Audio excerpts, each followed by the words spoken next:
যিটো ঘটনা ডক্টৰ মৌমিতা দেৱনাথৰ লগত যিটো ঘটনা হৈছিল সেই ঘটনাক আমি প্ৰতিবাদ জনাইছোঁ। আৰু আজি মৌমিতাৰ আত্মাৰ সদ্গতিৰ বাবে আমি 1 মিনিট সময় আমি সকলোৱে আত্মাৰ সদ্গতিৰ বাবে সময়টো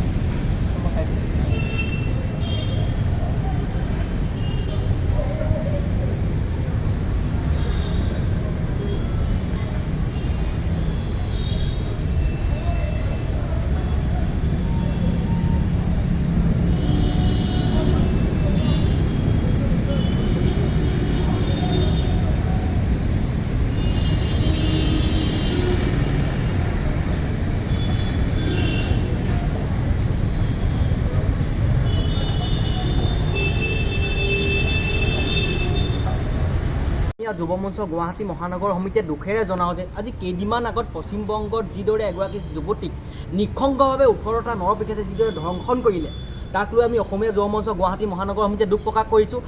আৰু আমি এটা কথা স্পষ্ট হৈ গ'ল যে ভাৰত তথা অসমত যে এতিয়াও নাৰী সুৰক্ষিত নহয়, এইটো কথা স্পষ্ট হৈ গ'ল। আৰু মোৰ এইখন চৰকাৰলৈ এটা অনুৰোধ, আপোনালোকে এনেকুৱা এখন আইন উলিয়াওক যাতে এনেকুৱা ধৰ্ষণ কৰাৰ আগত যাতে এশবাৰ ভাবিবলগীয়া হয়। কাৰণ আজিকালি উঠি অহা প্ৰজন্মবোৰে এইবোৰ দেখি শুনি কি বুজিব, সেইকাৰণে কৈছোঁ এনেকুৱা এখন আইন উলিয়াওক যাতে এইবোৰ আইনৰ কাৰণে কোনো বাচি যাব নোৱাৰে। আৰু এটা কথা, আজি আপুনি দেখিব বাহিৰৰ দেশত যিদৰে ধৰ্ষণকাৰীক ৰাইজৰ আদালতে শাস্তি দিয়ে, ঠিক আমাৰ অসমতো বা ভাৰততো এনেকুৱা এটা ব্যৱস্থা কৰক কাৰণ যাতে এইবোৰ কাম নহয়।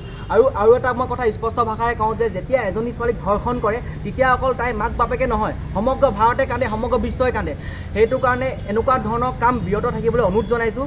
জয় আই অসম, অসমীয়া যুৱ মঞ্চ জিন্দাবাদ। হয়, চাওক, দেশত এনে ঘটনা সংঘটিত হৈছে যিয়ে সমগ্ৰ দেশ জোকাৰি গৈছে, তোলপাৰ লাগিছে চৌদিশে, সকলোৱে প্ৰতিবাদ কৰিছে, সকলোৱে ধিক্কাৰ জনাইছে। কিন্তু এনে ঘটনা কেতিয়ালৈকে হৈ থাকিব আমি সেই প্ৰশ্ন উত্থাপন কৰিব বিচাৰিছোঁ।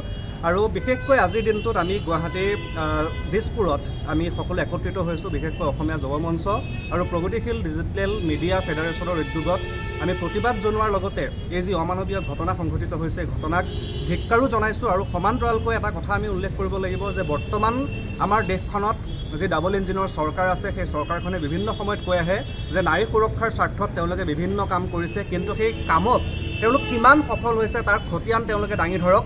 কিয়নো আমি যদি পশ্চিমীয়া দেশৰ কথা ক'বলৈ যাওঁ, বিভিন্ন সময়ত পশ্চিমীয়া দেশক লৈ বিতৰ্কৰ সৃষ্টি হয়, কিন্তু পশ্চিমীয়া দেশৰ পৰা আমি কি শিক্ষা লৈছোঁ সেয়া কিন্তু অতিকৈ এক উল্লেখযোগ্য প্ৰশ্ন। কিয়নো পশ্চিমীয়া দেশৰ কথা উল্লেখ কৰি সকলোৱে কয় যে আমি আধুনিক হৈছোঁ, কিন্তু পশ্চিমীয়া দেশত যে অপৰাধৰ সংখ্যা কমিছে, সেই সংখ্যা কিয় কমিছে সেই শিক্ষা কিন্তু আমি ভাৰতীয়ই লোৱাৰ প্ৰয়োজন। সকলো ডিজিটেল হৈছে, সকলো উন্নতিৰ দিশত আগবাঢ়িছে, কথাটো সঁচা, কিন্তু আমি শিকিছোঁ কি? আমাৰ মানৱতা কোন দিশে গৈছে? আমাৰ সমাজ ব্যৱস্থাৰ উদাহৰণ আগতে গান্ধীজীয়ে দিছিলে সমগ্ৰ দেশৰ আগত, সমগ্ৰ বিশ্বৰ আগত। এসময়ত কৈছিল যে যদি আপুনি হয় তেতিয়া ভাৰতীয়ৰ দৰে উদাৰ হওক, ভাৰতীয়সকলৰ দৰে আপোনালোক ভাল হওক, বন্ধুত্বৰ হাত ভাৰতীয় আগবঢ়াব জানে, ভাৰতৰ দৰে ভাতৃত্ববোধৰ এখন দেশৰ নাগৰিক হওক। কিন্তু এতিয়া আমি কোন দিশে গতি কৰিছোঁ? ক্ৰমাৎ যদি আমি ধৰ্ষণ, লুণ্ঠন, হত্যা আদিৰ দিশলৈ যদি আমি গতি কৰিছোঁ, তেনেহ'লে ক'ৰবাত কিন্তু আমি ভাৰতীয়ই নিজৰ যি সাৰ্বভৌমত্ব, নিজৰ যি ভাতৃত্ববোধ, ভাৰতবৰ্ষৰ যি আচল পৰিচয়, সেয়া কিন্তু আমি হেৰুৱাবলৈ আচলতে উপক্ৰম হৈছোঁ। আৰু যদি এই ভাতৃত্ববোধ, এই নাৰীৰ প্ৰতি সন্মান, এই ভাৰতৰ যি উৎকৃষ্ট উদাহৰণ আছিল, যি নিদৰ্শন আছিল, সেয়া যদি হেৰাই যায় তেনেহ'লে কিন্তু আমি ভাৰতীয় হিচাপে খুব লজ্জিত।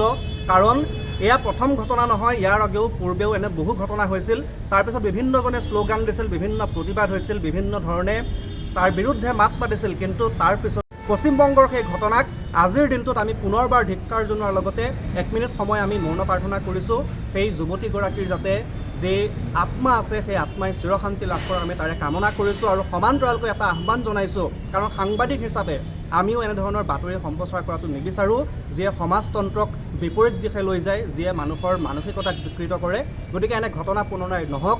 অসম চৰকাৰ, ৰাজ্য চৰকাৰৰ লগতে দেশৰ যি ডাবল ইঞ্জিনৰ চৰকাৰ আছে, যিয়ে উন্নতিৰ শ্লোগান দিছে, তেওঁলোকে প্ৰকৃতাৰ্থত নাৰীসকলৰ প্ৰতি কি কৰিছে আৰু কি কৰণীয় আছে, আৰু এনে দোষীৰ প্ৰতি কেনে কঠোৰ আইন আচলতে প্ৰণয়ন কৰিলে আন যিসকলে অপৰাধিক মানসিকতাৰ মাত্ৰ পোখা মেলিছে, সেই পোখা সিমানতেই অন্ত পৰিব।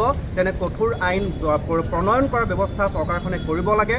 সমান্তৰালকৈ যিসকল পুৰুষে নাৰীৰ প্ৰতি আচলতে এনে মনোভাৱ ৰাখে, সেই পুৰুষে এতিয়াই নিজৰ মানসিকতা সলনি কৰক, কিয়নো সেই নাৰীগৰাকীৰ বাবে আপুনি পুৰুষ হিচাপে জন্ম পাইছে।